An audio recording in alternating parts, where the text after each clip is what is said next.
तो hello everyone, कैसे हो आप सभी लोग। आशा करता हूँ सभी ठीक होंगे। दोस्तों, मेरा नाम है Sumit Thakur and I am your English educator और आज है CUET इंग्लिश की एक और नई वीडियो का दिन। और आज हम करने वाले हैं वर्बल एबिलिटी का एक और topic and that is preposition.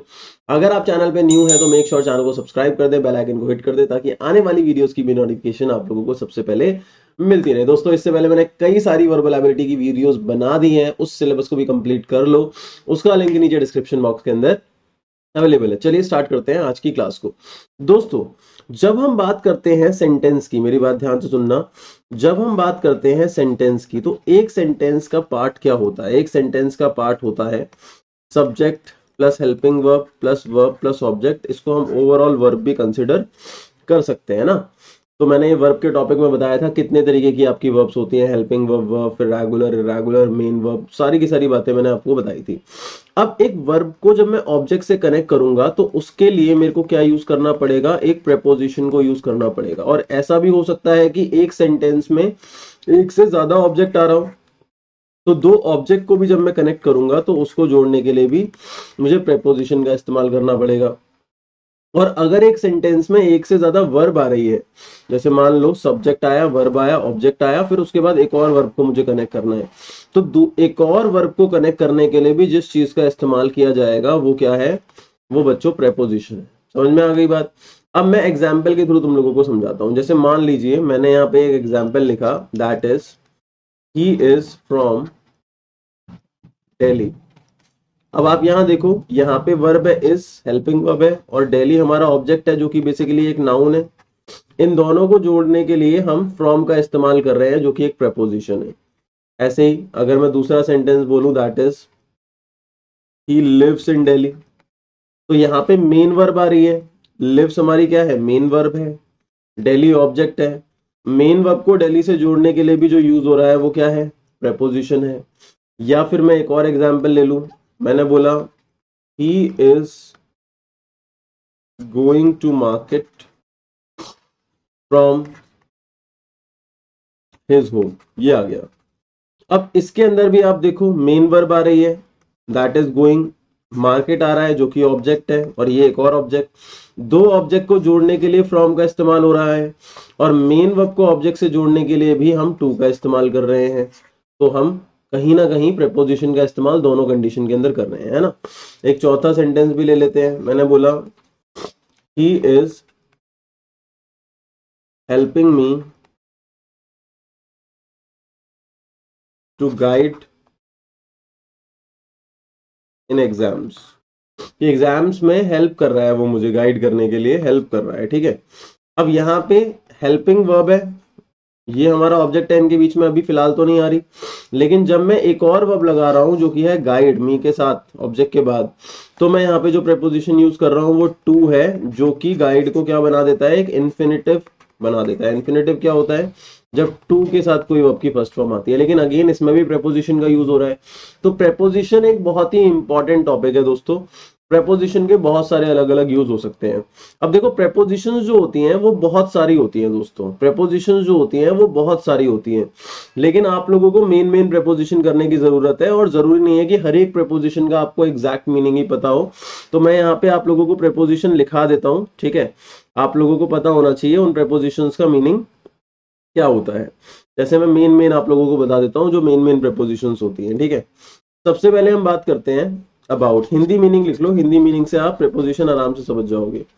About का मतलब होता है दोस्तों के बारे में, मतलब किसी भी चीज को आप डिस्क्राइब कर रहे हो, ठीक है। I am talking about you, कि मैं आपके बारे में बात कर रहा हूं, तो अबाउट का इस्तेमाल आप कर सकते हो, ठीक है। दूसरा आता है दोस्तों अबव। अबव का मतलब होता है के ऊपर। देखो, जब कोई चीज हमारे ऊपर है और वो सरफेस को टच नहीं कर रही, जैसे द फैन इज अबव मी, ठीक है, तो ये अबव हो गया, क्लियर। बीच में कॉन्टैक्ट नहीं है कोई भी। इसके बाद दोस्तों आ जाता है आफ्टर।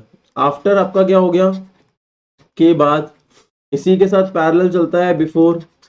बिफोर क्या हो गया? के पहले। एट। एट का मतलब पर होता है। एट प्लेस के लिए भी यूज होता है, टाइम के लिए भी। स्पेसिफिक प्लेस के लिए यूज होता है और स्पेसिफिक टाइम के लिए यूज होता है।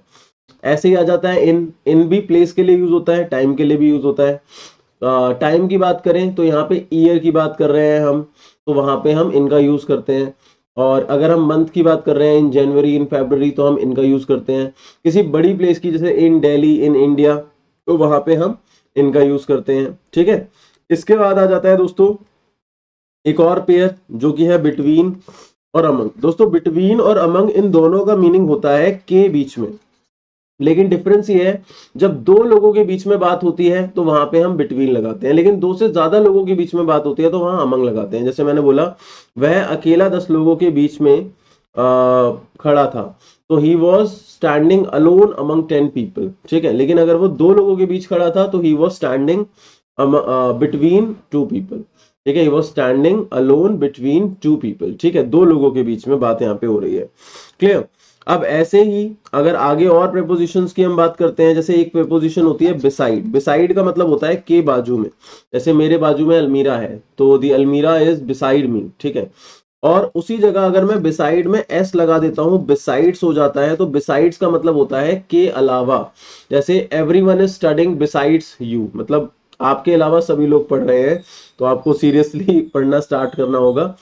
और फिर आता है आपका बाय। बाय का मतलब होता है के द्वारा, लेकिन बाय का इस्तेमाल आप किसी व्हीकल के साथ कर सकते हो, जैसे आई एम कमिंग बाय बस, क्लियर।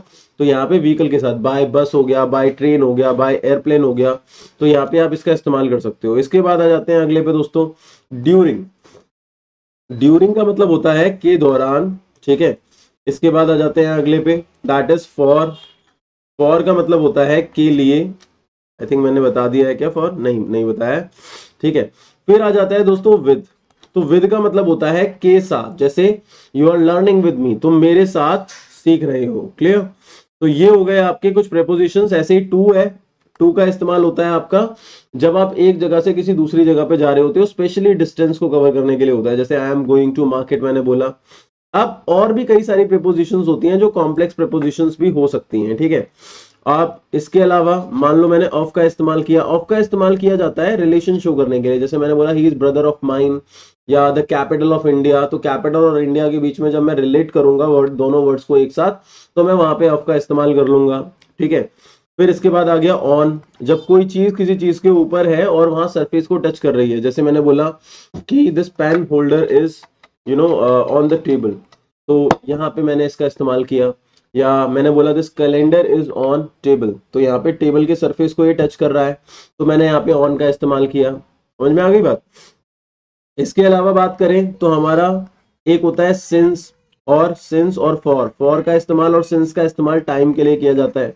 जैसे कि सिंस का इस्तेमाल पॉइंट ऑफ टाइम के लिए किया जाता है। पॉइंट ऑफ टाइम का मतलब एक टाइम कब से शुरू हो रहा है, कोई चीज कब से शुरू हो रही है और कब खत्म हो रही है। और फॉर क्या होता है, ड्यूरेशन के लिए इस्तेमाल, पीरियड ऑफ टाइम के लिए इस्तेमाल।